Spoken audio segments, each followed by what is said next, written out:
on the 5 a.m. club. Yeah, that's right, good. bro. Yes, that's right. You're looking good, bro. I'm feeling good. Yeah, that's great, isn't This it? has changed my life. Yeah, I know, man. There's something about you. It's You're been 2 months. electrifying, or something's going on. That's good. You know, I used to wake up stressed out every morning. You know, running your Yeah, business. And I would, start to do the 5 a.m. club, and then by the time the hour was over, I'm like, I'm not stressed anymore. I'm ready for the day. I'm going to kill it out there. Yeah. Yeah. And now I wake up and I don't even feel stressed anymore because I know I'm going to do my hour You're being workout. proactive, yes. You're not wearing this. You guys. Are you okay? No, it'll pick up. It'll pick up? Okay, Yeah, cool. All right. So I want to talk to you about Wake the Fuck Up. Okay. Because, you're changing my life and you're inspiring a lot of people with the 5 a.m. club, and you've been doing this for quite some time. So just give us a quick overview of your story and then this book. Well, it's interesting, and obviously we've known each other for a few years, right? And a lot of times when people see me or anyone who's doing reasonably well, first of all, I don't think I'm doing that great. I still have a long way to go, but I'm thankful and grateful for whatever I'm doing and whatever I've accomplished. But when people see me, they feel like I was born like this, right? But a lot of people don't know I couldn't even speak the language when I came to the US. I was 16. I couldn't even speak properly, right? The kids would make fun of me, for not being able to pronounce certain words, and I looked funny. 16, you have pimples on your face, So, but the conversation is not about that story. The conversation is about this book. The reason why I wrote this book, a couple of years ago, I started, motivating people. I started teaching new agents, and I realized that they were not willing to work as hard as they need to. Because in the beginning, I don't care what you do. I don't care if it's Mark Zuckerberg or Oprah or Michael Jordan or Michael Phelps. Doesn't matter which story you look into, Muhammad Ali, right? They work their asses off in the beginning. You just have to. If you want to perform at a high level, you just have to. And I was trying to convince them, share these stories. But I'm like, hey, what if I share my own story? And I thought maybe I'll write a book. And that was the inspiration. Like, hey, you know what? Maybe I'll write a book and I'll hand it to them, and maybe that'll inspire them a little bit, So that's the reason why I wrote the book. The book is all about getting up in the morning and attacking the day. Because most of us, we get up when we have to get up. If you have an 8 o'clock appointment and usually snooze, okay, 7:10, say, oh, now I have to get up. And then you get up, then you're rushing, and then you're screaming, and then you're, that's the majority of the people, right? Versus, it doesn't matter how much you sleep, 4 hours, 5 hours, 7 hours, 8 hours. If you have a routine and you've witnessed it, right? It's hard getting up. But when you get up, it really is a miracle. And a lot of this comes from the book, The Miracle Morning, as well. It talks about getting up, having some kind of ritual in the morning, and then attacking your day. And then don't expect anything. Let it just happen for a year or two and see how life changes your life. You've been doing this for 2.5 months. Mm-hmm. And you're telling me it's changed you completely. Immediately. Yeah, well, not immediately, but within a couple of months. Within a couple of months. Sure. Can you imagine in a couple of years? I know. Yeah. And we have so many great sayings and things that come out of the club. Yes. Our 5 a.m. club. And then the process in the morning is what? Go through it. Well, I have. We go through. So I get up at 4. So I have my own ritual that I do before getting up. Getting to the 5 a.m. But our 5 a.m. routine, by the way, anybody can log in. We can give them a link, and usually we have anywhere from 15 to 30 people log in all over the U.S. and Canada. And basically, what we do is we listen to something super motivational at 5 a.m. That's how we start. And we get our juices flowing, we feel good, right? And then we kind of visualize, we smile.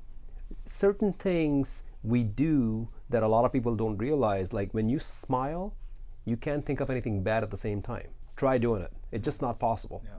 So it's like putting a leash on your mind versus your mind has a leash on you, right? When you are doing things or when you're going about your day by default, you get up, you make that call because you have to. It's like your mind is running you. Versus, whoa, hold on a second, buddy. I'm in charge over here. I love that quote. I'm all about quotes. I love that quote. Your mind is, it goes like it's a powerful servant, but it's a very nasty boss. It's a powerful servant. Yeah. Yeah. So it is a servant. It is your servant.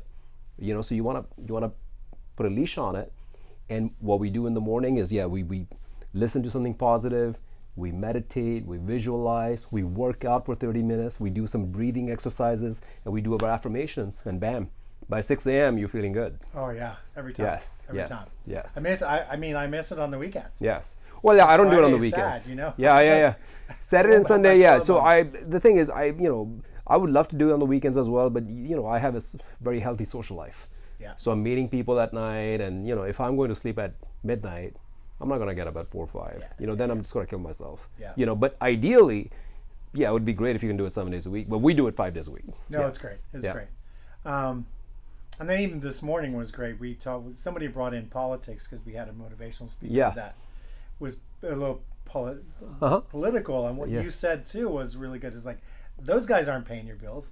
Don't worry about them. It's really interesting when you see people get so passionate about their political parties. And the funny thing is, be it Democrats or Republicans, they're laughing all the way to the bank, right?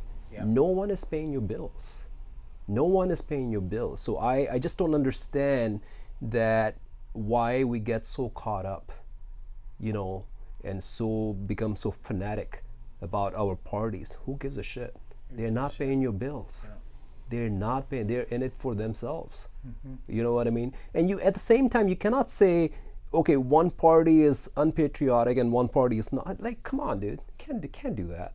Everybody's nice. You just can't label people like all of you are bad people. All of you. It's stupid, right? I mean, I would never do that. I wouldn't say all Republicans or all Democrats. No, it doesn't work like. You can't think like that. You know what I mean? By the way, you think like that, you're killing half your audience, half your clients. Yeah. Who the hell would want to? Half the people would want to work with you. You don't want that. Yeah.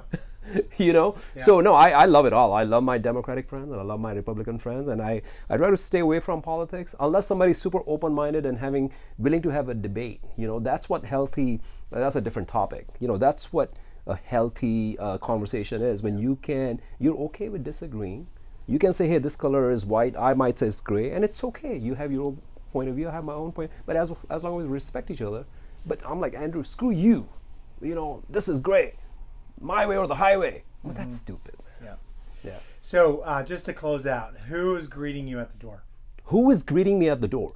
At the end of the day. What is success, and who's greeting you at the door? Yeah, that's a great question. So I have a life coach, Nicole, and she tells me that love, a lot of people have this definition of love all messed up.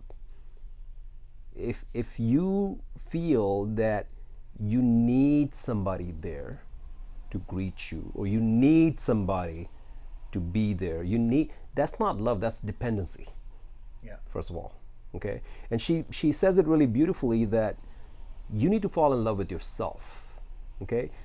And I'm not saying you don't need people, but the thing is, you show up differently and you will love differently because you're content. You don't need anyone.